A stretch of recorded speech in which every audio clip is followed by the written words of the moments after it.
Okay, awesome. Well, hello and welcome everyone to the first ever Zoom presidential and vice presidential debates. We are excited to learn more about two campaigns and their candidates. My name is Bridget Kelly. I'm the Director of Elections for Student Government Association, and I'm happy to introduce our moderator.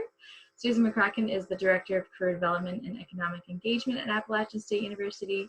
She is very passionate about the success of students on campus and has previously moderated SGA Debates before. So Susan, thank you so much for joining us today. We're really excited to have you and get started. Great.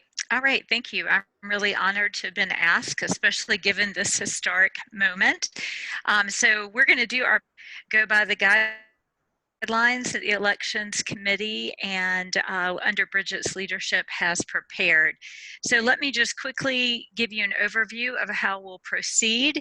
As I mentioned earlier, we will put the questions in the chat box so you can refer to them in case there is any feedback and it's hard to hear. So first of all, we have two tickets with us today, and I'll give you in just a minute. Bridget has randomized which of the two tickets will go first, and she'll let you know that in a minute. But each ticket, whoever is A, will go first, and you'll have 2 minutes to make basic introductions about the candidates and the things that you feel are important to convey to the student body.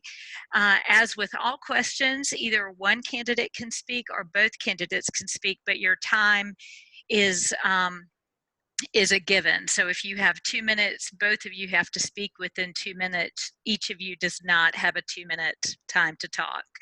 After we do the introductions, then the other ticket, which will be the B ticket, will respond to the first question. We have 10 questions for the debate. You will be muted so that only the person speaking, and given the fact that we may have other candidates, like there are 2 candidates on each ticket, just thinking about this logistically, if the other candidate is going to speak so Bridget knows to take the mute off, maybe you just raise your hand. Or the candidate who's speaking might literally point to the other candidate to signify that they're going to speak. The questions, the order will be 2 minutes to respond to the question. And then each campaign will have 1 minute to do a rebuttal in the same sequence that we started. So if, for instance, Mullins-Martins answers one question, then Davis-Hunter answers the question. On the rebuttal, Mullins-Martin will go first, and then Davis-Hunter will go second. So we'll do our 10 questions. They'll be again in the chat box. And then at the end, we will have 2 minutes for each campaign to make their closing statements. And the sequence will be whoever answered question number 10 first will do the closing statement second. Bridget, anything I left out there? Yeah, so what's going to happen is right after Susan asks the question or let you guys introduce yourself or give your closing remarks, as soon as you're unmuted, that's when the time will start. And then I'll be able to lift the signs and let you know when you have 1 minute, 30 seconds, and 10 seconds left. When your time is up, you will be muted to make sure that you end in an eloquent way. I think that's all I have for me. If you guys ever need to pause for any reason, just let me know. And we can pause the recording and let you guys step away for a second because, you know, if you need a sip of water or anything like that. But I think that covers everything. So the first ticket that I have, I did a random number generator, and the Mullins-Martin campaign will go first in their introductions, and then the Davis-Hunter campaign will go second. And then so starting with the first question, Davis-Hunter will go first, and then, okay, yeah, so on and so forth. Okay, so if Mullins and Martin want to introduce themselves, I'll start the clock. Awesome. Thank you so much, Bridget, and thank you, Susan. Michael, Cam, thanks for being here with us for the debate. Anybody from the Hudson-Milgar campaign, I wish you the best. You'll be in our thoughts and prayers. Hopefully everything goes well for y'all. What the Mullins-Martin campaign is all about is not just using buzzwords and not making SGA elections a popularity contest, but bringing real issues to the student body based on what we've heard from them. So for example, our 5 pillars. It's not just advocacy that we're fighting for, it's credible advocacy. We believe that we have the credibility that we can bring to SGA and negotiate with the university.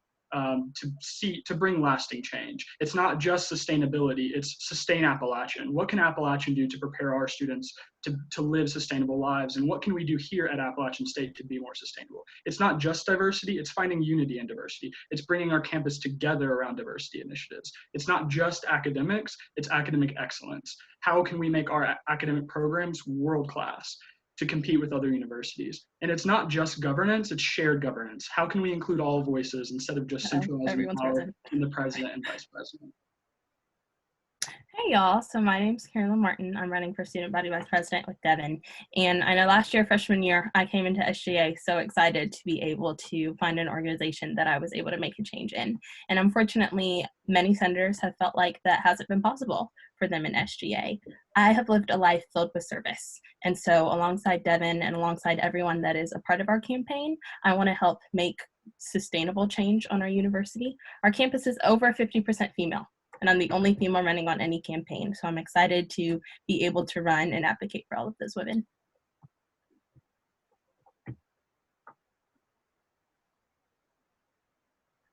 Thank you very much. So now we'll hear from the Davis-Hunter campaign. No, I'd like to echo some of the same sentiments. Y'all, everyone, you can hear me, right? Just echo some of the same sentiments from the Mullins-Martin campaign. Glad they're here. Yeah, wanted to give a shout out to the Hudson-Malgar campaign. Hope everything's okay. Wish they could be here. But no, thank you, Dr. McCracken, for doing this, even though circumstances aren't the best. And thanks, Bridget, for putting this together. Just want to start a little bit about myself, just to, I think, kind of makes things a little bit more interesting for those that tune in later. I'm your current student vice president, brother of Phi Beta Sigma Fraternity Incorporated, Chancellor Scholar in the Honors College, and ultimately, our 5 pillars, kind of 4 of them are kind of the big ones, but Appalachian at its core: care, opportunity, resilience, and equity, and then scholarship and collaboration as well. And I think that's something that we can all, I think all tickets can agree on, is that certain aspects of SGA has to change, and we can talk about that later. But I think the main thing that we want to get across is that we have a record of making things happen on campus, initiatives come to life, and whether that's Can Water Bottle Drive or Me with Food Insecurity, we each have something that we're passionate about, and we have results to show for it. And my name is Cameron Hunter, and I'm running to be your student body vice president. One thing that I love about our platform is the opportunity aspect of our pillars. So when it comes to SGA, one thing I will say is there has been lots of dispute between cabinet and senate, and that's one thing I would love to change as our student body vice president. That's something I'm going to work for. I work with conflict resolution all the time within residential hall communities, and I look forward to working with Michael and other campaigns throughout this competition. Hope everyone's doing well and not getting cabin fever. Great. Thank you. Okay, now we'll start the formal questions. And Davis-Hunter, you will have 2 minutes to respond to this question. Why did you decide to run for this position? So, my name is Kevin Hunter, as I said. So I decided to run for student body vice president because I've been in SGA for over 3 years now. I've served as a senator for 2 years and the director of student affairs my 3rd year. I chose the position when I first started saying I was going to run for position. I had president at first, but then I had candidate options. I had Brenton Irvin, I had Corbin Cummings, I had 2 other options, but in the end I chose Michael because I felt there was no deserving president other than Michael. And then within the vice president aspect of it, like I said previously, I want to change the outlook that cabinet. I'm sorry, I want to change the relationship that cabinet and senate has, because when it comes to SGA, like cabinet, we can do our part, but when there's a dispute between senators and senators are afraid to reach out and they don't want to reach out, or you have senators quitting the organization because they feel like they're not doing anything within the organization, that has to stop. And whether Devin and Caroline win, if I rejoin SGA as a senator, I'm willing to work on that. I'm willing to, come together, meet to the table. If nothing happens and, Michael Davis and I win, I'm still willing to meet with them, because that's something that we need to fix if we want to get work done for our university, especially with an increase to 20,000 students. You have COVID-19, and then you have all these other things that are going to limit opportunity. We have to fight for our students' opportunity, and the way to get that done is to come back and forth and, you know, keep that communication going, because without the communication that we have within SGA, nothing's going to continue to get done. Go ahead, Michael. Yeah, definitely. I think I'm gonna try and go fast here. Definitely, I never thought I would be running for student body president. Never thought it would happen. I can remember I was in my pajamas playing Crash Bandicoot when Dejan called me to ask to be his vice president. I think ultimately, I mean, Cam and I are still gonna pursue these initiatives whether we're elected or not. And I just think this gives a great opportunity. Obviously, kind of from senator to vice president to now, just kind of I really can kind of like, I can kind of set the agenda and just allow like, hey, some things that haven't been a priority in the past for other administrations, I can actually kind of work on those instead of having to focus on them. Great. Thank you, Davis Hunter. We appreciate that. So Mullins Martin, the question for you is, why did you decide to run for this? So honestly, I didn't see myself running for this position this year. Devin asked me, and it was something that I took a very long time to think about because I know that it's a really big responsibility. One thing that I've noticed this year, like we've talked about, is there's a lot of issues and divide in SGA between cabinet and Senate. And as a senator, I think Devin and I have very different perspectives, and especially as Senate leadership and people that have been in the front lines of fighting for change for senators as far as the budget committee and other things are concerned. So I would love to be someone that can be an advocate for senators so that SGA is a place where true change can happen, because right now what we're doing isn't sustainable. And if we don't make change, we're not going to be able to advocate for students like we all want to do. Yeah, so I'm very similar. So my dad was actually in SGA when he was at Appalachian State. He was actually Senator of the Year in 1992, and he really enjoyed Senate. So I grew up hearing his stories, and when I got to App State, I was the same way. I had no desire to join cabinet or president or vice president. I wanted to be in Senate. I really love the idea that a person comes up with an idea about how to make campus better. They write a bill about it with negotiating with other senators, working with other students on campus, working with university administration, bringing that idea together, debating it on the floor of the Senate, its merits, its faults, all of the things that we can improve on, improving it together as a collective body, and then moving on. The reality is, in SGA, Senate is not listened to. We are not including all of the voices. And my vision for SGA, and I think that the campaign shares this, is one of the things Mullins Martin is built on, is that everybody should be able to be a student leader in SGA. You shouldn't have to go on to be president or vice president. You shouldn't have to go on to be in cabinet. You can be a first-year senator and make positive change on campus. And so that was the big reason for me choosing to run for president, is that I think as president, I can help to empower those senators and give everybody a voice in this organization. Position. Right. Thank you very much. Davis Hunter, you have 1 minute for rebuttal if you'd like. Do you have anything you'd like to say? I'm okay. Yeah, I'm good for now too. Okay. Thank you. Mullins Martin, would you like your? I'm okay. I'm sorry, what was the question? 1 minute. You have 1 minute for rebuttal if you'd like. Oh, that's all right. Thank you. Okay, great. Okay, we'll move on to the second question. So Mullins Martin, you answer this one first. How will you communicate the concerns and goals of the student body to the Chancellor, Board of Trustees, and the Executive Cabinet of the Chancellor? So you have 2 minutes, Mullins. There we go. So going back to kind of what I was just talking about with Senate, one of the biggest things is that I believe collective action is the best. So I believe as an SGA, we need to be having regular forums and town halls with the student body. We need to be discussing the issues that they care about with them. One of the things we were planning to do had the budget passed was host a forum with the student body about the Roots Garden, where both sides on that issue could come together and talk about that. And whenever we're able to sit with them and talk with students about that and gain their perspective, we can better articulate that to the university. The other thing I believe is that SGA's currency is credibility. We need to be credible advocates when we go and speak to them. We need to be professional because it's easy for administrators to think that we're petulant or that we're being too progressive or radical or something like that. We need to bring our bold ideas and look professional while we do it. Yeah, I mean, I completely agree with Devin. I think one thing we've heard from advisors and from administrators a lot this year is because of the inner workings of SGA and the issues that we've had, we've lost some of our credibility.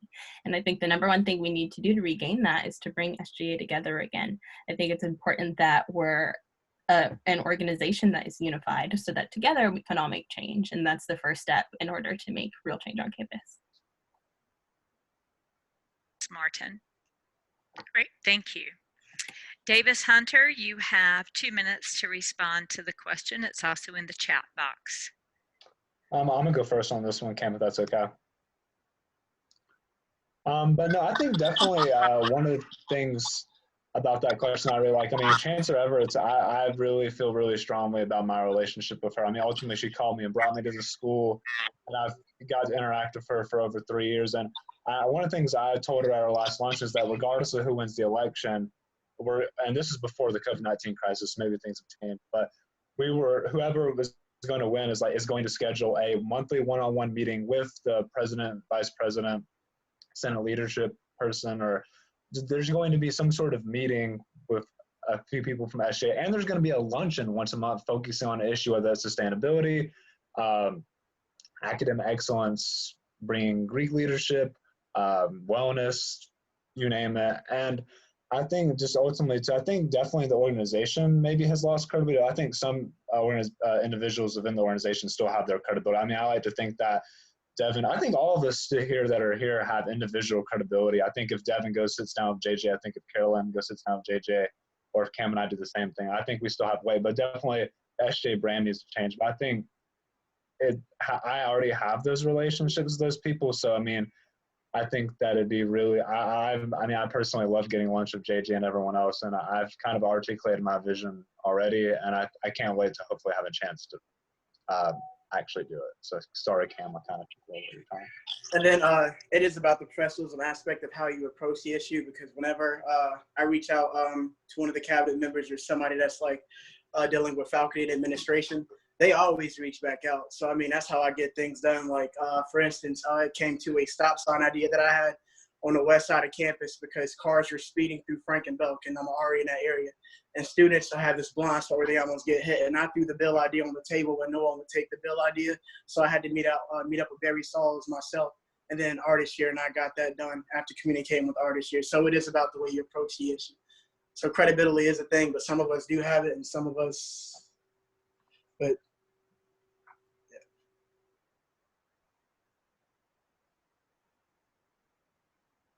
Martin, you have 1 minute for a rebuttal. Awesome. Say that. Oh, sorry, Devin.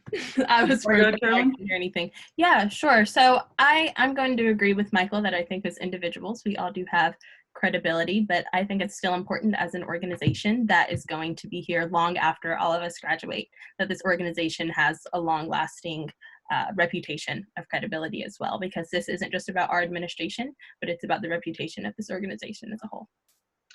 The other thing I wanted to say is that I think it's absolutely fantastic, Michael, that you have those kinds of relationships. And me and Carolyn have some as well, based on working on the bills we've done. But really the thing Mullins Martin is all about is that there's a lot of people on this campus that don't have Chancellor Everett's here. There's a lot of people on this campus who don't know anybody in the Chancellor's cabinet because they don't reach out. Climate Action Collaborative, when we were doing the Climate Neutrality Act, for example, we could not get a meeting with Sherry Everett's for anything. And that was a major piece of legislation that SGA passed, and that is a major initiative on campus. The Mullins Martin campaign is about bringing those people to the table, giving those people those connections.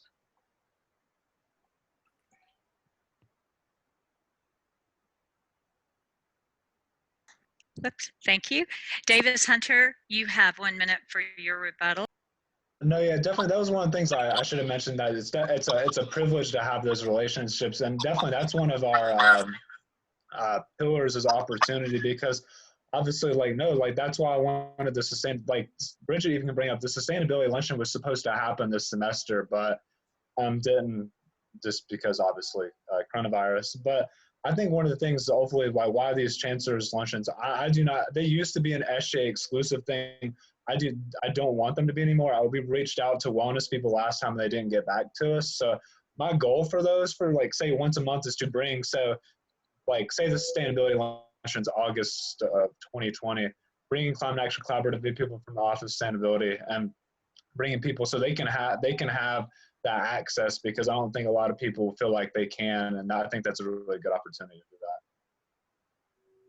that. I'm good, Bridget. Sorry, Cam. If you'd like it. Okay, thank you. So question 3, Davis Hunter, you'll respond first. What are 2 tangible goals that you hope to accomplish by the end of the 2020-2021 academic year? Cam, we can each give 2. I think definitely. I think the first one for me is that I've asked Chancellor Everest about but I think we have a lot. I mean, a lot of us agree, like, yeah, we need more counselors, we need more of this, more of that. But essentially, we have to find a way to pay for it. And one of the things I've kind of proposed is essentially either giving more people information where they would give to things like mental health and diversity issues, or essentially saying, hey, 1 to 2%, 1 to 5% of your donation, say you donate $1 million, 5% is going to go to the counseling center or something like that. And I would love to see like a university advancement piece on that. That's 1.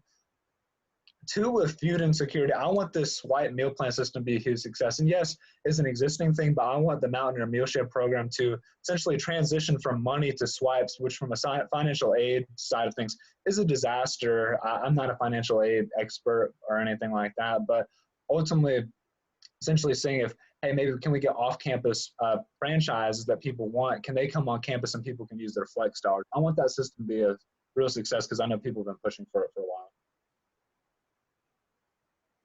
And then 2 of my goals, 1 is sustainability at football games, for instance, specifically tailgating.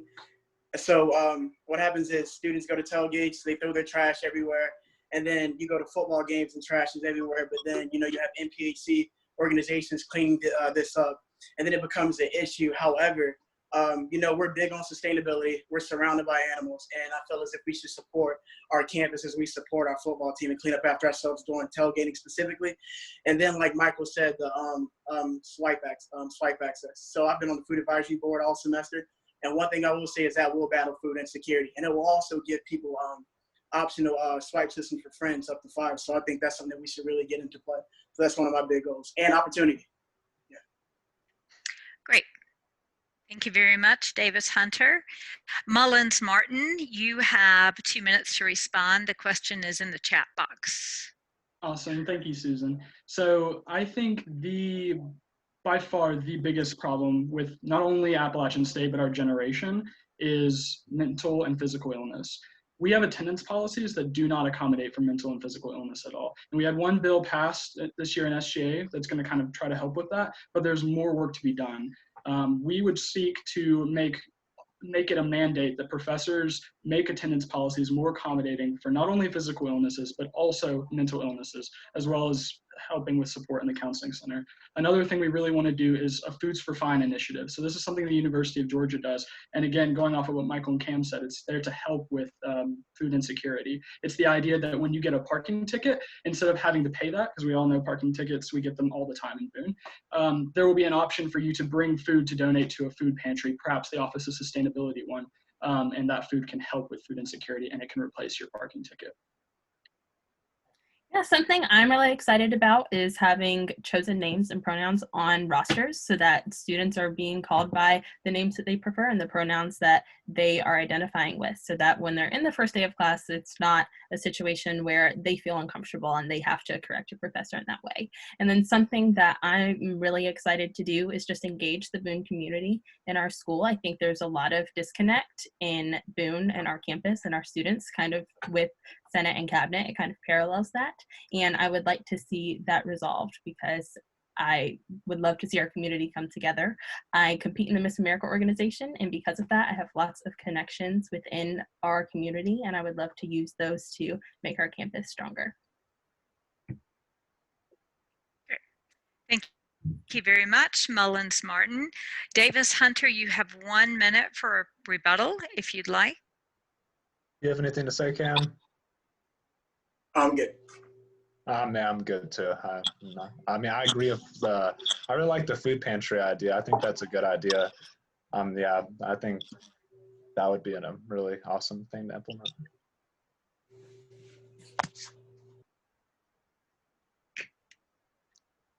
Great, thank you. Mullins Martin, you have 1 minute for rebuttal. I'm just grateful that you're putting the questions in the chat because my audio keeps going in and out, and that is really saving my life, let me tell you. I'll just use the remainder of the minute to talk about the other big thing, like we said, that we really want to do is working to empower senators. Everybody in our organization should be valued and feel like they can be a student leader. And so any initiatives, whether we agree with them or not, should not be shut down. If somebody came and said, no, I don't think food for fines is a good idea, I don't believe that they should be shut down or shut out of the organization. We should be empowering everybody to be a part of the process and be a part of our dialogue.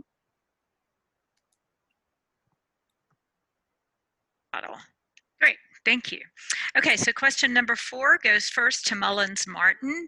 How will you work to foster a cohesive relationship between the cabinet and the Senate?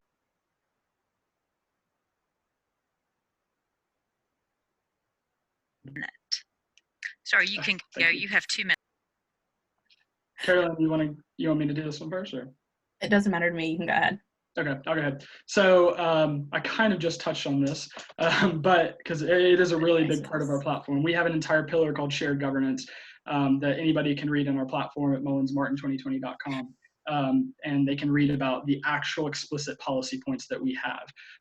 We believe that in order to have a cohesive relationship between the two branches, we have to have an executive branch that respects Senate. Too many people get into the executive branch and think they have all the power now and then are ready to go and not include the voices of senators and the other people in the organization. One of the things we want to do is establish a Senate president. That way there's no power dynamics between the president of the executive branch and whoever is kind of the leader in the Senate. Those two people can work together to actually foster a relationship, and hopefully that trickles down to everybody else in the organization as well. Yeah, I mean, one thing that I think was a big issue for everyone this year is that we had some senators speak up about an issue that they saw and they were kind of ostracized for it. To me, it doesn't matter whether their position was right or wrong. I would like to see when senators feel like something's wrong and they speak up about it, they're able to do that and something happens later and an issue is resolved, but it doesn't jeopardize their personal relationships and friendships that they have. And I would love to just be a person that's able to bring people together in that respect. I'm doing that every single day in Moore County as part of the Miss America organization. I'm bringing 100,000 people together in this county, and I'm excited to be able to do that in Senate, in our school, and in our community as well. Minutes. Great, thank you, Mullins Martin. Davis Hunter, you have 2 minutes to respond to the question. It's in the chat box. Twice, actually. Thanks, Bridget. No, I think definitely kind of Cam and I have a unique experience because we've been in Senate and we've been in cabinet. And I do think I will sit here and admit I am not a perfect person. I have not been perfect as VP this year, but I do think it's a two-way street. I do think that I do definitely agree that and some members of my own cabinet, like that, some actions were not acceptable, and we're not going to go into detail. And there are some actions by some senators that I don't know what the Robert's rules is, just like things that I personally didn't think were going on. Personally, I would love to see our Senate retreat moved up to before Senate starts. I feel like we essentially didn't even get a chance. I feel like there was no chance for us to interact out of Senate this year.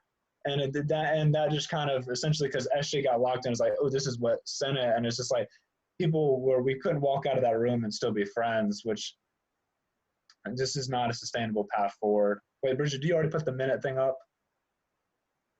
Oh, okay. Cam, that's you. So one thing I will say is I'm all about inclusive spaces. One thing I will say is the relationship between cabinet and Senate this year, it has not been there whatsoever. And in previous years, I've never experienced anything like this as a member of the organization. I know there have been some senators leave. I've had some senators walk up to me. I know some senators have left because of the cabinet/administration. But I've thought about leaving myself, but one thing I told myself I would never do is quit on students that I'm advocating for. So when it comes to the relationship that we want to have next semester, it needs to be there. Whether it means like we have a senator president, or whether we all sit together, whether it's Senate, cabinet, then advisors, because like there has been a lack of respect between cabinet members to senators, senators to cabinet members, and senators to advisors. So that's something we need to fix next semester, especially if you want to advocate for our students. And I'm an advocator. I do it all the time with the University of Housing. I've done it with athletics and SGA. So I'm going to continue doing that. Great. Thank you, Davis Hunter. Mullins Martin, you have 1 minute for rebuttal if you wish. Yeah, I mean, one thing I just want to say is that Devin and I are both very passionate about making sure that we're making change beside senators and not above them in this next year. I think that we're excited to bring a new perspective to Senate. We've had some similar people in our administration for the past 2 years, and we're just excited to bring a change. I would love to see us all hanging out outside of Senate regularly, at least monthly, bringing back some of the fun dress days that Bridget did with us. Those were great. Just fostering some enjoyment and love within our organization that I think has been lost. I think that's a fantastic point. Cam and Michael, you guys kind of talked about respect a little bit. I think that was a great point as well. I think in order to show or to start a culture and relationship built on respect, we need to show that to senators. So one of the things we'll be doing is drafting a budget together where we pay leadership in both branches equally. I'll brag on Carolyn a little bit. She's taken minutes every single meeting without being paid. She's the only clerk in SGA history to be doing that. That's unacceptable to me, and that will change in our administration. Great. Thank you very much. Davis Hunter, you have 1 minute for rebuttal if you wish. No, I think definitely one of the things is that, I mean, again, I said I'm not a perfect person, but I think one of the things is that whoever the VP is next year, I did 35 Senate one-on-ones last year. And I mean, I know Devin and I haven't seen eye, but I mean, before all this happened, I mean, we were meeting fairly regularly. I mean, we obviously aren't like, I mean, we don't see everything eye to eye, but I mean, we're making that effort. And I mean, I think that for me, I even some of my fellow cabinet members, I'm like, hey, y'all need to be doing one-on-ones too. It just can't be Michael sitting here, hey, send me your calendar. But definitely I would like to think that I put my money where my mouth is on that.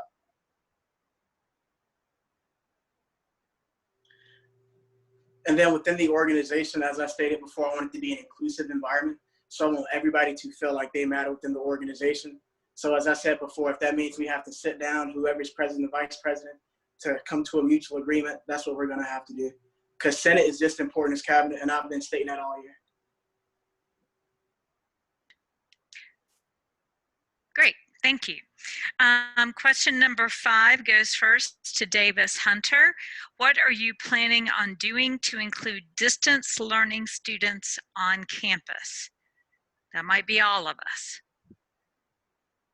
No, is this question like engaged at more distance learning, like actual distance learning, or like all of us that we are right now? So this question in particular is not pertaining to COVID. This is students for a regular semester who are learning in Hickory or Leominster or Wilkesboro. So that kind of group. So that was intended for that audience, if that makes sense.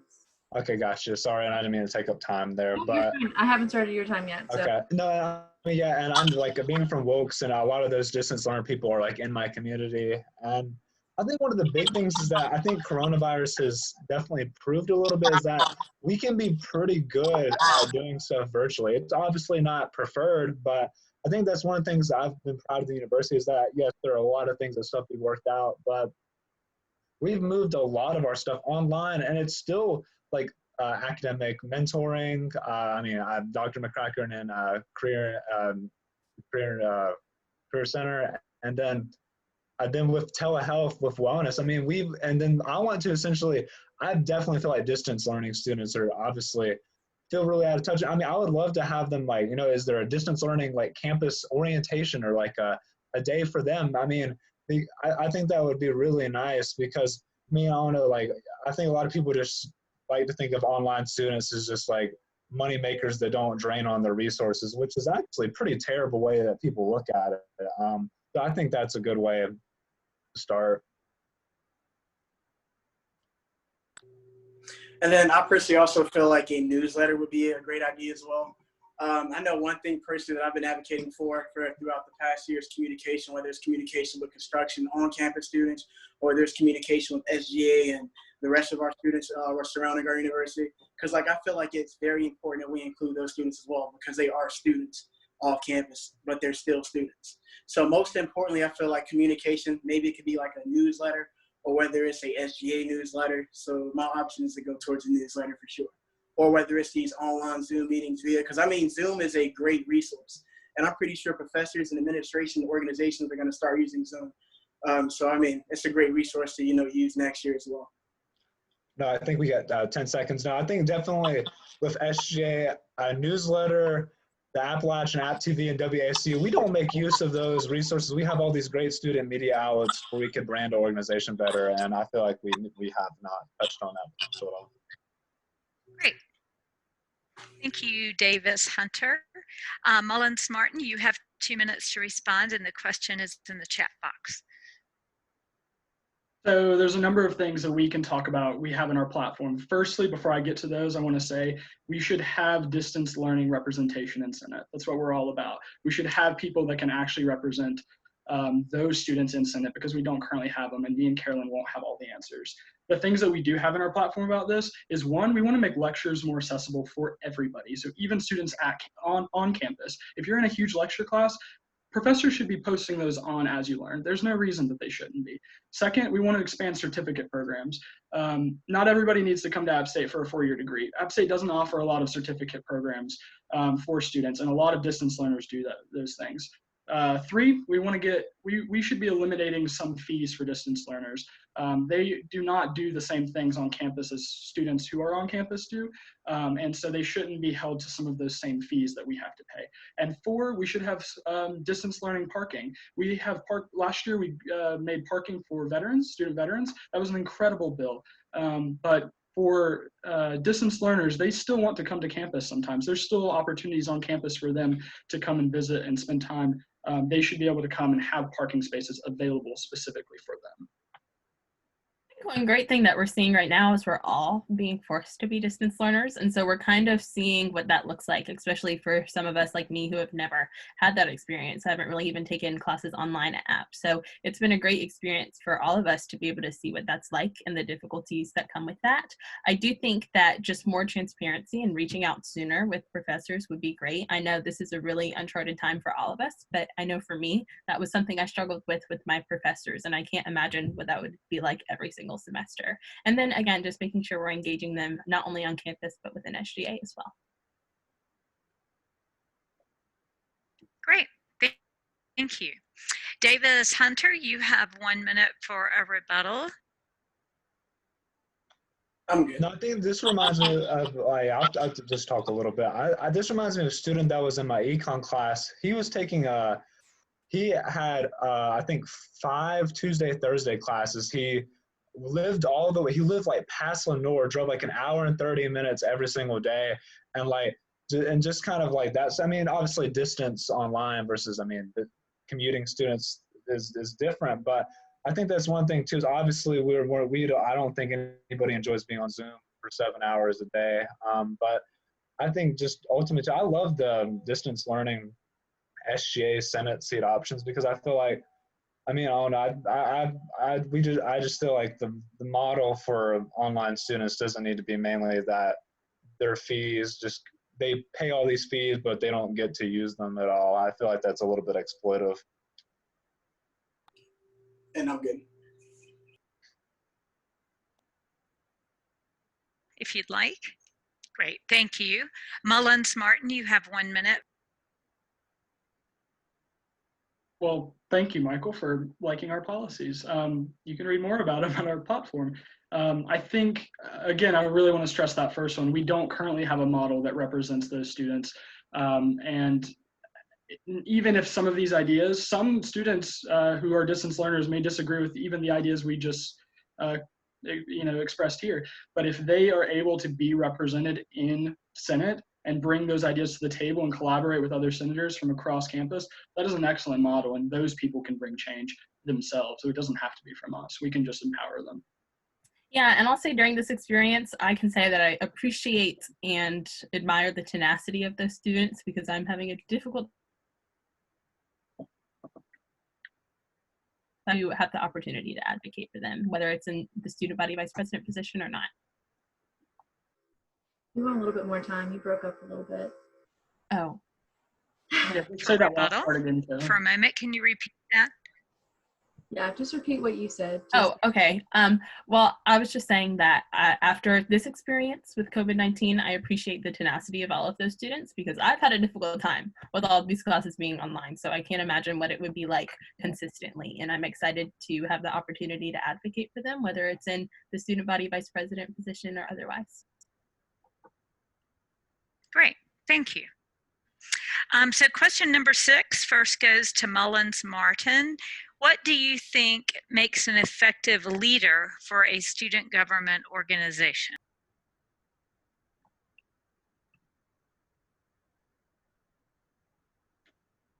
Okay, I'll go first. Or do you I just can't hear. I couldn't hear anything. Oh, got you. You have 2 minutes. 2 minutes.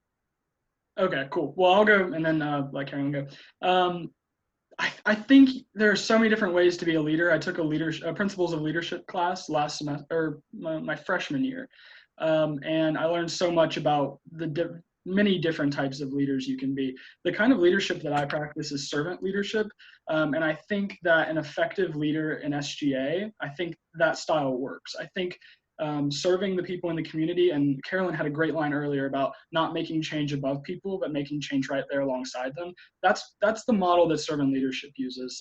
It's the idea that we are here to listen and uplift your voices. There's things that I will never possibly be able to understand, but I still have to, if I'm elected president, advocate those to the Board of Trustees and the Chancellor. I need to be able to listen to those people and to serve their interests and be able to bring their ideas to the table. Yeah, I mean, I'm right there with Devin as far as servant leadership is concerned. I'm a military child, and so I've seen some of the best leaders in this entire country serve not just a group of students, but the entire country. My dad retired as a colonel in the Army, and I've learned so much about leadership from just watching him my entire life. And I'm excited to be able to first advocate for senators because they're the people making change for their constituents every single day. And I think we need leadership that is ready to advocate for those people so that we can all be advocates for all students. Sorry. Great. Thank you. Davis Hunter, you have 2 minutes to respond to question number 6. It's in the chat box. Thank you. No, I think the 3 words that come to mind, maybe my leadership style, maybe it's a little unorthodox, but I think just listening, passion, and hard work. And people can say what they want about me and a lot of different things, but I was in the SG office every single day, busting my butt, whether people thought that I was working on something that they didn't agree with or the wrong thing. And my whole thing is that I have confidence of a lot of people in this race. But I mean, I truly think that my whole mindset, and I even said it from my Sigma interview, is that what's one thing about you that no one else is like, no one will outwork me. That has just kind of been my mindset since I was just in high school or even before that. And I think just ultimately, I mean, I really enjoy listening to people's stories, and that's one of the reasons why I like the personal relationships. I mean, yes, I truly don't want it to look like I'm just reaching out to senators for like, oh, bill ideas. No, like, well, I want to go get lunch with people. I want to go,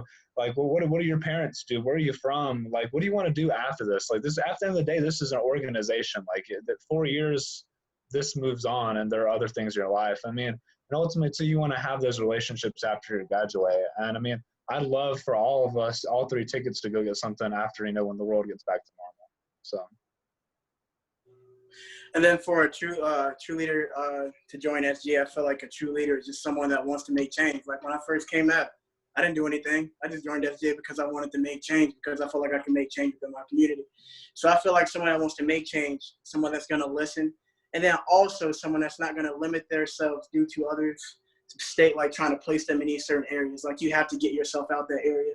Like I hear people say all the time, like the past 2 years has not done anything.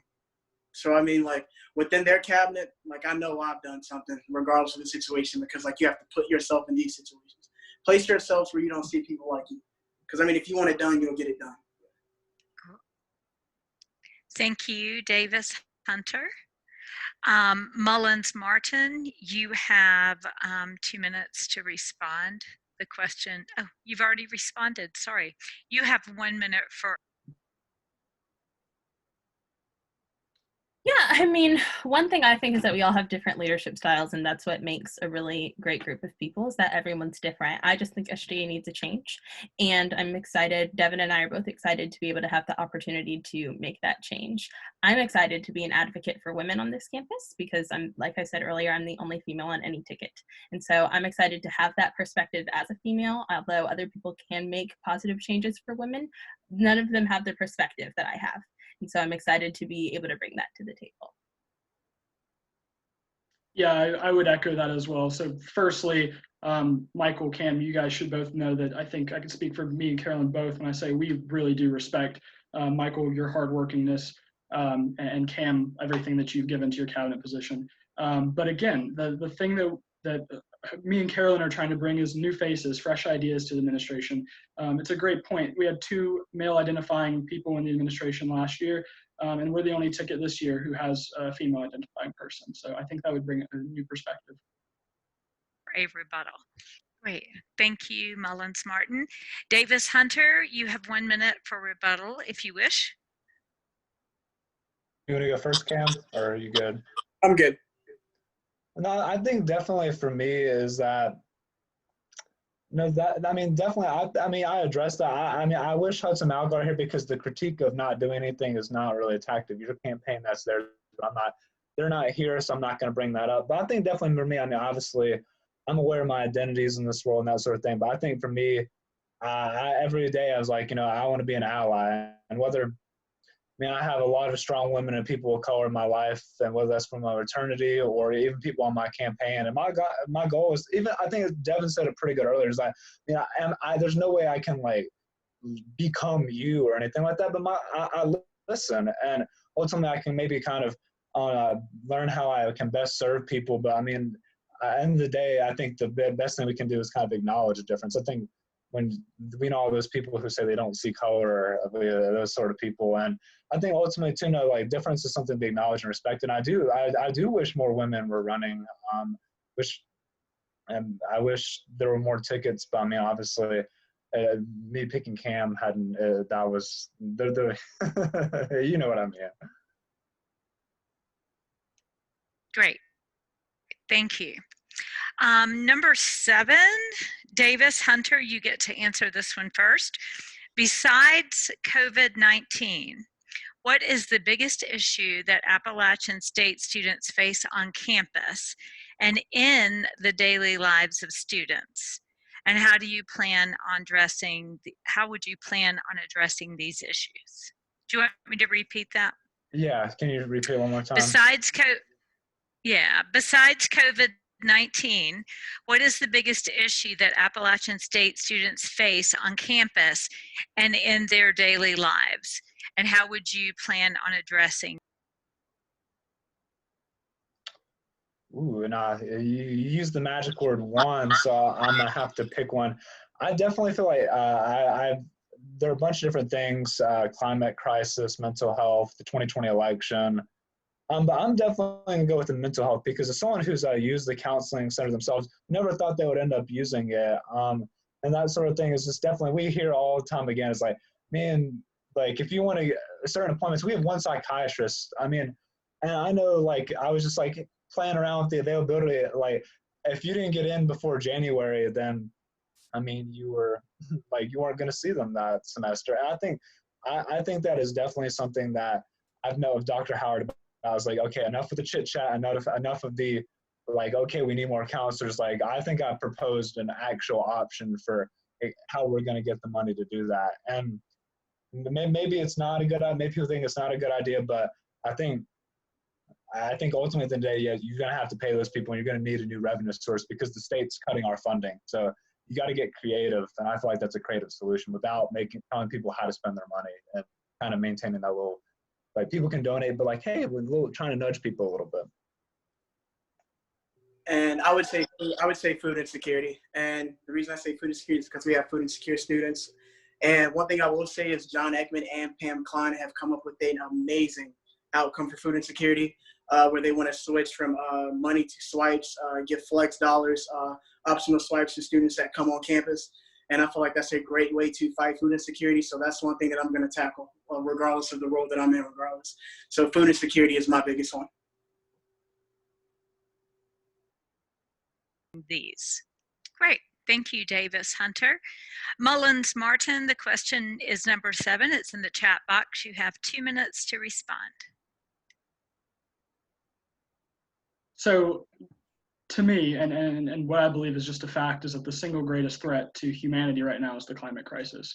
And we have a number of ways that we're planning to, deal with that on an Appalachian scale. But I will echo the sentiments made by Michael that I think that something that affects people in their day-to-day lives is mental health. And the thing that we have to remember as SGA advocates in this is that people have very different needs. So when we're talking about hiring more people for the counseling center, we have to talk about hiring more people of color, because when students of color go into the counseling center and they can't find somebody that they feel comfortable with or that can understand to even the smallest degree some of their experiences, that's a big problem. Wellness beyond mental health is an even bigger thing. After the professor who on App State's campus used very derogatory language, Sherry Everts was supposed to have a meeting with the Chancellor's Student Advisory Board for Diversity, Recruitment, and Retention, and canceled that meeting a week before after the event happened. That's not acceptable. We have those connections in SGA. We sit down with the Chancellor. We have that personal relationship, and I would make sure that we meet with her and tell her that she needs to meet with groups like that when events happen like that. Yeah, I mean, I agree with all of the things that have been said so far. I think one thing that no one really thinks about until it's something that impacts them is the accessibility of our campus for students that don't meet the societal norms of being different forms of able on our campus. Our campus is not an accessible place, and I think that's something we all need to focus on so that every student on our campus is able to be as successful as possible. Great, thank you. Davis Hunter, you have 1 minute for a rebuttal, if you like. You have something you'd like to add first, Cam? I'm good.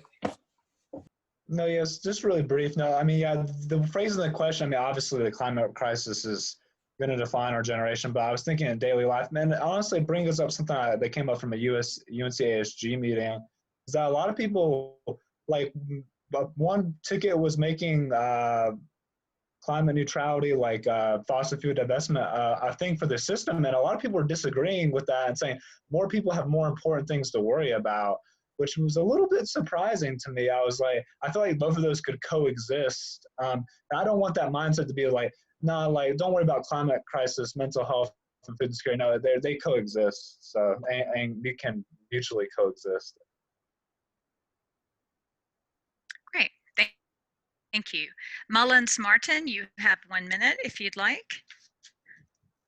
Yeah, so Michael, that's a really good point. I think one of the reasons that people might not think that's a big issue, divesting from fossil fuels, is because we're not being equipped with the education on climate and sustainability. So we can't just talk about sustainability and making Appalachian more sustainable.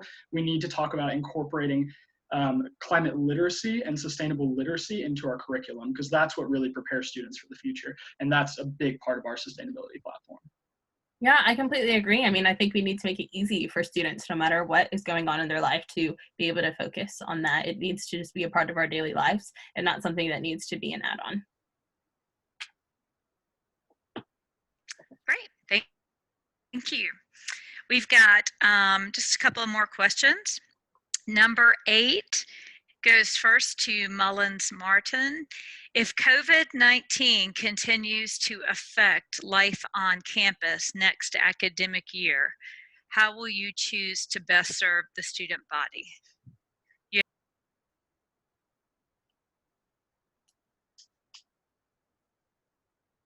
Carolyn, you want me to? Hello? Did you hear the question? Or? I did not hear anything. Okay, I'll go first, then you can. Okay. You can read it. I'll wait until I find it in the box. That's a really good question, and to be honest, I don't have I'm not sure yet entirely. I think we need to bring a lot of voices together and decide what works best for everybody, because again, I don't know everybody's perspective. I'm really privileged that I have Wi-Fi, I have a laptop, and I have a family that still has income coming in, and a lot of people don't have that. People who don't have those things should still be able to come to the table and talk, because those are the people that need their voice heard the most. So it would definitely have to incorporate some kind of distance advocacy, and then looking at how me and Carolyn interact with the institutions we need to interact with, be that the Board of Trustees or Apple Cart or others. We would look into those relationships as well.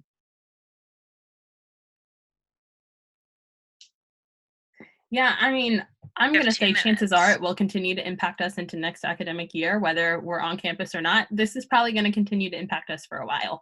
And so making sure we have services, whether that's in mental health, available to students that are struggling with different issues because of COVID-19, making sure that we are reaching out to all students to see where they need support, so that not only Devin and I, because we're only 2 people, but that the entire university can be behind them to make sure that they're getting access to what they need, whether that be Wi-Fi, computers, food, no matter what they need.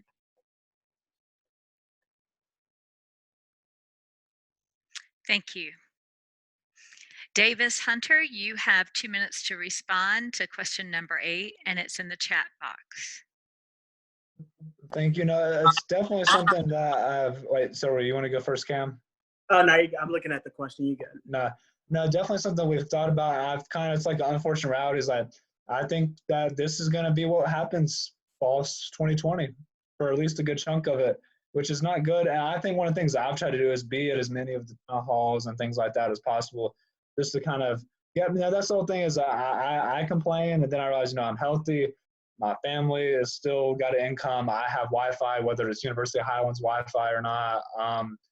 And I think the one big ticket item, because there will be a lot of uncertainty, so I'm not gonna make things. It's like I know damn well that they better not be charging the same price. There better be prorated discounts on every fee, tuition, housing, because yes, I understand it's a unfortunate circumstance. This time you have to, maybe it's a mid-semester, but we know going in, a lot of these fees you're paying for, if you're not going to see any sort of benefit, there's going to have to dramatic reduction in sticker price, and that is one thing they will hear from me about that one. I'll leave it at that. And then most importantly, I feel like through communication, we have to make sure that they also know that they have these resources. So as Michael said, staying on as many town hall calls as possible via Zoom, it has been helpful because you can give students resources. And these students can also attend these calls. Even ASG, at this point, take advantage of it. Because with COVID-19 impacting you, right now, I'm healthy, but I'm sleeping on my brother's couch. So that's an example. So, like Michael said, when it comes to prices and people getting their money back for certain things, I feel like that's important as well. I know parking has giving you $82 for your parking pass. So, the more students reach out, the more benefits that they will receive. Students just have to know, and we also have to make sure that they know their resources, whether it's for food insecurity, homeless, Apple Cart, or whether it's, needing help with tutorial services, etc. Students need to know their resources. So if you want to move via Zoom, because this may affect fall 2019. So, know your resources. That's most important. Great, thank you very much. Mullins Martin, you have 1 minute to rebut. I agree with what they said. I think it's important that we're continuing to be transparent with students about the resources that are available and what we know, so that they're best equipped in their daily lives. I know this is a really scary time for a lot of people. I know in my house, my sister is immunocompromised and she's asthmatic. So it's a big fear of bringing, and we all are excited to be voices for students during this time. Carolyn, do you want to repeat? You cut out right after you mentioned your... Yeah. I was just saying that I know this is a scary time for a lot of students. In my house, my sister is immunocompromised and she's asthmatic. So it's a scary time for us, not only getting ourselves sick, but bringing something home to my younger sister as well. And I know there are people and students across the country and across the world dealing with similar things. And we want to be able to advocate for that and help them through this time. Yeah, so I agree with a lot of the things that were said as well. Just to provide contrast, there's one thing, Michael, you said that I actually don't agree with. I think when it comes to looking at fees, we need to be really careful, because what we need to remember is that fees pay people. So the counseling center fee, for example, that pays counselors. We still need them in this time. If we stop paying them and we start giving refunds to students, those counselors could lose their jobs. So there are some fees that we absolutely need to return to students. Parking, they're not using parking. Meal plan, for example, they're not using meal plans anymore. That needs to be returned to students, but we need to be responsible. Great. Thank you, Mullins Martin. I am very much enjoying y'all's comments. So number 9 first goes to Davis Hunter. What specific initiatives and projects would you undertake to make Appalachian more transparent and accessible? So one thing I will say when it comes to being transparent and accessible, one thing we need to do is we need to work with construction, and like we need to work with them like when it comes to communication, because you have parking getting shut down just about every other day. You have roads getting blocked off. You have construction blocking sites off. You have construction sites all over the west side of campus, which can make you late to class and make it harder for you to get around campus. Appalachian is already hard to maneuver around. So, I mean, when you have all these barriers in your way, like that can limit your opportunity. So one thing I will say is we need to keep in touch with communication. I know I discussed with Barry Saul's and head of construction about the Chancellor's newsletter and how we're only allowed to send certain emails out. So I know they stated that they have a website and that's how they update daily. So I mean, whether that's a resource that we give out to students, because that's something that's very important, because Appalachian is already hard to maneuver around. I've been on crutches around Appalachian, and I can only imagine having to go around construction. And I mean, construction has to get their job done, because I mean, we want to increase to 20,000 students, so we need to make sure it's accessible for other students and that they have their opportunity. So make sure opportunity is not limited. Michael, go ahead. I don't want to cut you off. No, I think definitely one of the things that kind of ties in maybe just a little bit my leadership style is definitely with some things you have to nudge people. You honestly have to bug the hell out of people sometimes to get, like, we've been talking all for the longest time about making this campus more accessible, that sort of thing. And just, we do these safety walks and everything, and maybe I'm not looking in the right places, but it just never seems to happen. And I mean, for me, like, it's just, I'm able-bodied, so I mean, I take it for granted, and that has to definitely change. We've done the safety walks, the cameras, that needs to be a thing. But I think one of the transparency pieces is that the dream thing is SGA gets 4 newsletter emails to the campus a year. That may not be realistic, but ultimately, I wanted us to kind of be, I feel like from chancellor to student and student to chancellor, the line of communication just doesn't exist, or just goes like off trail, or whatever you want to call it. And I think for me is ultimately, like, there are some things like a lot of people don't know about Chancellor, if it's what she's about and that sort of thing. So 2 minutes. Great. Thank you, Davis Hunter. You'll have another minute here in a few minutes. Mullins Martin, you have 2 minutes to respond to question number 9. It's in the chat box. Yeah, I mean, I think Devin and I have talked a lot about making SGA more transparent, and I think that's really important because when our cabinet members know something, we typically have more senators than cabinet members, and I hope that in coming years we continue to keep that up. I know our bill and senator numbers are lower than they really have been in the past, and so we would love to see more senators involved in our organization, but making sure that all of them are equipped with information so that they can spread it to all of their constituents, because that way things can get passed along even faster. Yeah, that's an excellent point. I'll give a great example. This past year in Senate, we were not ever briefed or told about the Board of Trustees meetings, what went on in those, what was discussed, what impacted students. That is something that a student body president, in my view, should come and brief all senators on, so that they can take that information back and give that to their constituents. There was multiple student fee increases that were voted on and passed, and I would have liked to know about those so I could take it back to the people I represent, which is the sophomore class. The other thing is that there's people that want to be involved without being involved in SGA, and we need to reach out to them. So those forums and those town halls, we need to be discussing things with them. We need to be bringing people together, and that's a big part of our slogan, Unite Our Home. our goal, whether it be the coronavirus, the 2020 election, which would be very polarizing, or whatever it is, we want to be able to bring people together and allow dialogue, because that's when stuff really gets done. Great. Davis Hunter, you have 1 minute for a rebuttal. I'll start us off. So Yeah, one thing I will say in previous years when it comes to cabinet communication, actually, wait, I would like to start us by thanking you, Devin, because you have advocated for cabinet voices and us expressing like what we have going on throughout a Senate meeting. But one thing I will say, it's hard to do that when you have limitations. Like you can't even talk during a Senate meeting. Like we're expected to show up, but we can't talk. Like I remember when I did my town hall and like I had to personally like email senators to get them to join our town hall because no one will let me talk during the meeting. So that's where we need to basically build that relationship between Senate and cabinet so we can have that communication.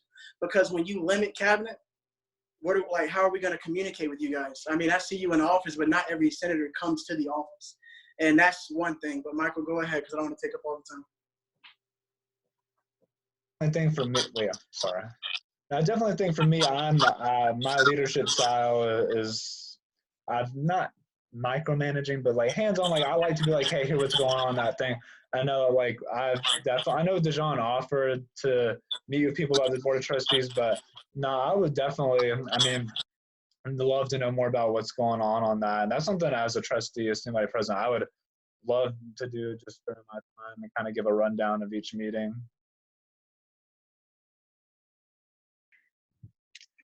Great, thank you. Mullins Martin, you have 1 minute for a rebuttal.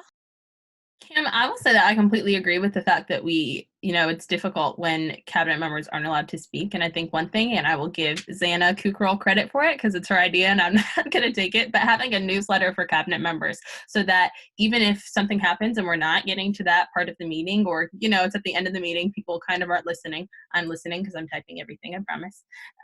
But so that people are able to know what's going on and that they have that information that they're able to give to their constituents. Again, that was Xana's idea. I thought it was brilliant.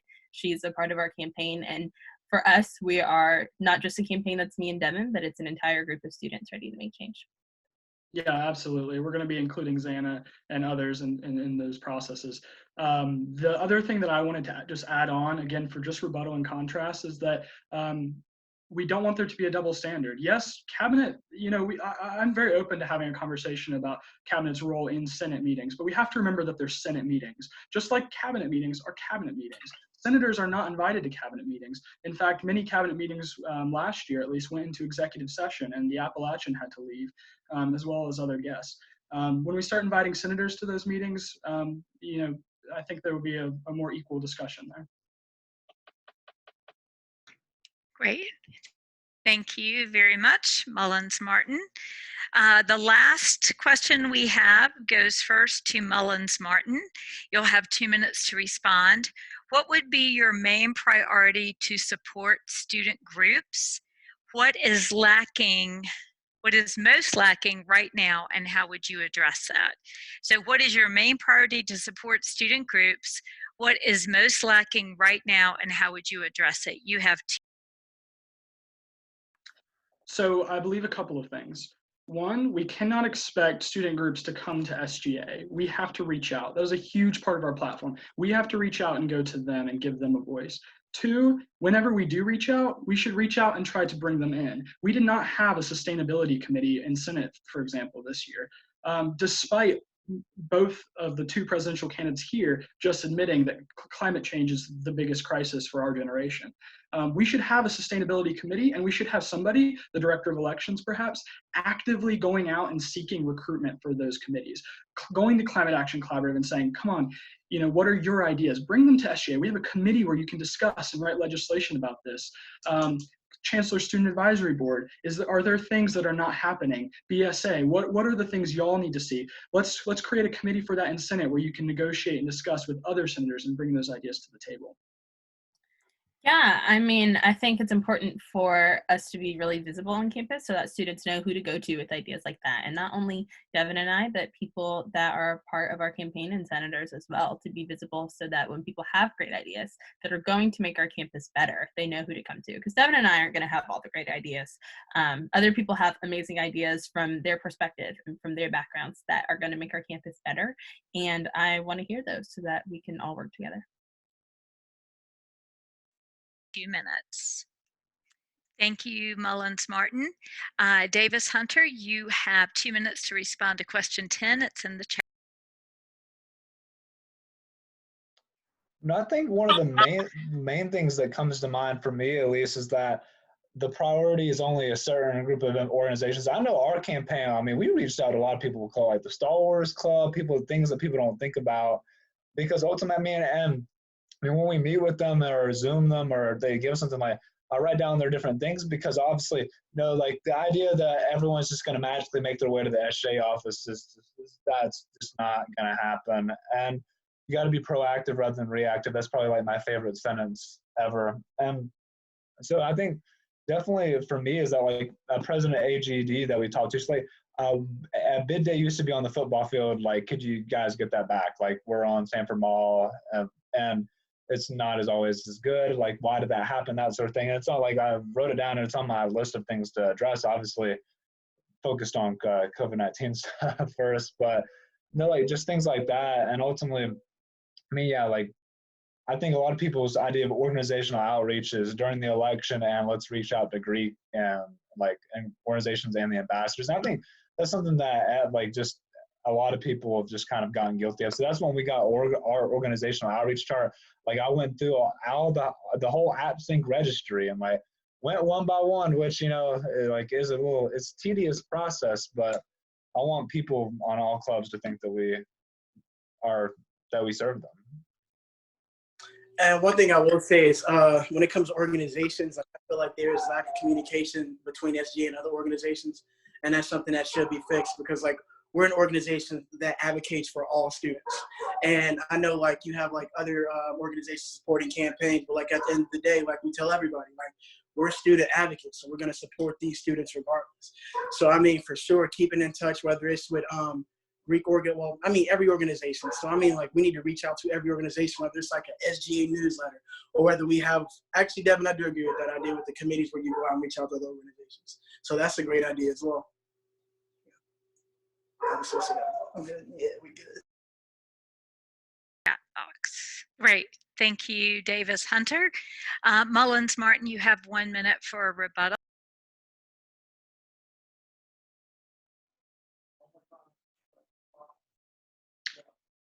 So I will say that with COVID-19 being here, it has regrettably made reach out or outreach very difficult. We're not able to get all those groups. One of the goal of myself and Carolyn in our campaign was to not just reach out to clubs and organizations, because they get reached out to a lot.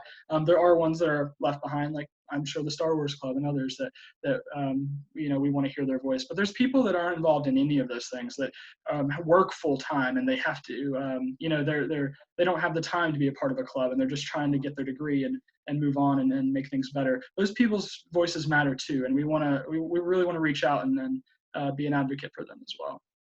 Yeah, and again, just making sure that senators are equipped with information so that they're able to go to the people that they know and they can reach out to them, because we don't know everybody.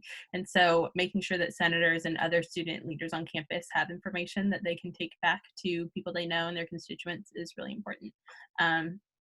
Yeah, and again, just being visible on campus so that everyone can feel like they have someone that will hear them. Oh, great. Thank you. Davis Hunter, you have 1 minute for a rebuttal. Am I going to start? Okay, perfect. I'll start us off. So basically when it comes to communication, as we stated before, like SGA, we have all these media outlets on campus and we never take advantage of them. So I mean, like in the next years, whoever student body president, vice president, I feel like it's a good idea whether we advocate for these organizations and we use these organizations like really well. Because I mean, like these organizations can reach out to campus. Like I know Moss comes to every meeting. Well, we could probably reach out to App TV. Like there are certain organizations where we can reach out to get advocacy done for students. Go ahead, Michael. I don't want to take all the time up, buddy.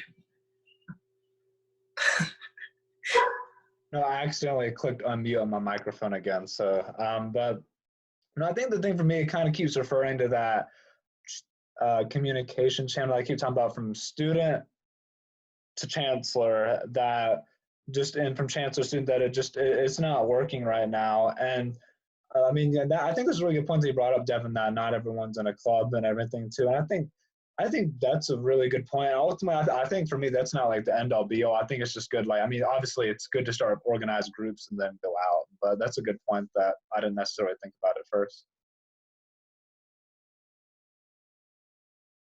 Great, thanks so much.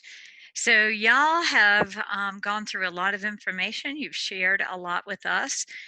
We're at the end of the formal questions, and now each ticket will have 2 minutes to make your closing remarks, to make the impression that you want to make on your voters. And just a reminder to voters, voting open today, and it goes through April 15th. The results will be announced that evening around 5 o'clock. I think that's right, Bridget.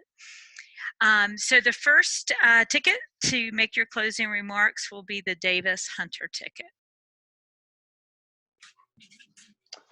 Okay, I'll go first. That's okay. But no, definitely. I just like obviously, if you're listening, like you see this, you've listened to the debate up until this point. So congratulations. But just for like taking out the time out of your day, we really appreciate it. And just now, thank you to the other tickets for being here, and for Dr. McCracken and Bridget for just setting this up in the midst of these challenging times. But I think the main thing I want to get across, obviously, I mean, a lot of I've joined SGA the first week I got here, and it's been probably the best decision I've made on this campus. And I've put my blood, sweat, and tears in this organization, and ultimately, kind of because I think that whoever wins, that people can make tangible differences in the lives of others. And I would like to think that our ticket has done that in the past. Call us the establishment. Some people say we don't do anything, but I will speak for myself and Cam and my cabinet that we have worked hard this year. Yes, there are things that we can work on, but I get up every day, and I've worked my butt off as student body vice president and as a candidate. And I know for you, Devin, and Carolyn too, and Cam too, juggling the two is a lot. And I'd like to just show is that I'd like to think that just the experience, the core, care, opportunity, resilience, equity, scholarship, and collaboration. Just check out our platform on davishunter2020.com, and just vote. I ask you to vote Davis Hunter just because I think we have the experience, record, getting things done, and I think we're in the best position to take our smart, tangible goals and to turn them to actual results. Sorry, Cam, I took up a lot of time. No, you're fine. I just have a couple of things to say. And Devin and Carolyn, I would like to thank you too for coming out to do the debate. Thank you as well, Susan and Bridget, for all you have done. Thank you, Michael, for being my campaign partner. Closing statements. This was a great debate. I have confidence in the people within these debates to be successful in the position that they choose to do next year, whether they're the president or vice president. So. Yeah, so I'm Cameron Hunter. I'm running for student body vice president, and if you need anything, please reach out. I hope all has been well regarding COVID-19, and also make sure you take care of yourself, your friends, and your family. Use this time to take care of yourself, practice self-care and wellness. Have a great day. Wash your hands.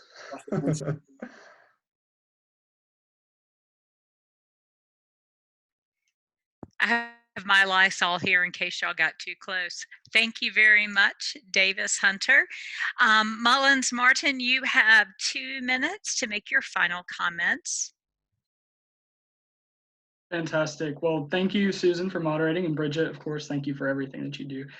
Michael, Cam, I want you guys to know that I'm rooting for you. I think every vote that you guys get is a good thing. It means you inspired somebody, and they chose to choose you as their leader, and there's nothing bad about that. That's a good thing.